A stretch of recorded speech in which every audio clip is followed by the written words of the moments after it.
রাফি ছোটবেলা থেকেই স্বপ্ন দেখত বড় কিছু করার, কিন্তু বাস্তবতা ছিল কঠিন। পরিবারের আর্থিক অবস্থা ভালো ছিল না, পড়াশোনার পাশাপাশি তাকে ছোটখাটো কাজ করতে হতো।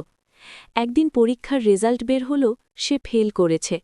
চারদিকে হতাশা, আত্মীয়দের কটূক্তি, বন্ধুদের দূরত্ব, সব মিলিয়ে রাফি ভেঙে পড়ল। সে ভাবল, হয়তো আমি কিছুই পারব না। সেই রাতে সে ছাদের ওপর বসেছিল। হঠাৎ তার বাবার কথা মনে পড়ল। জীবনে হার মানলে মানুষ শেষ, কিন্তু লড়াই করলে একদিন না একদিন জিতবেই। রাফি সিদ্ধান্ত নিল, এটাই তার শেষ সুযোগ। সে নতুন করে শুরু করল। প্রতিদিন ভোরে উঠে পড়াশোনা, মোবাইল বন্ধ, অপ্রয়োজনীয় বন্ধুদের এড়িয়ে চলা, সে নিজের ওপর কাজ করতে লাগল।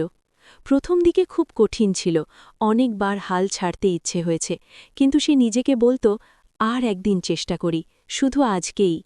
দিন যায়, মাস যায়, পরের বছর আবার পরীক্ষা দিল। এবার ফলাফল সে শুধু পাসই করেনি, বরং ভালো রেজাল্ট করেছে। সবাই অবাক। যারা একদিন তাকে নিয়ে হাসত, আজ তালাই তাকে অভিনন্দন জানায়। কিন্তু রাফি তখন বুঝে গেছে, সাফল্য আসলে ফলাফলে না, সাফল্য হল হাল না ছাড়ার নাম। শেষে রাফি নিজের ডায়েরিতে লিখল, আমি একদিনে সফল হইনি, আমি প্রতিদিন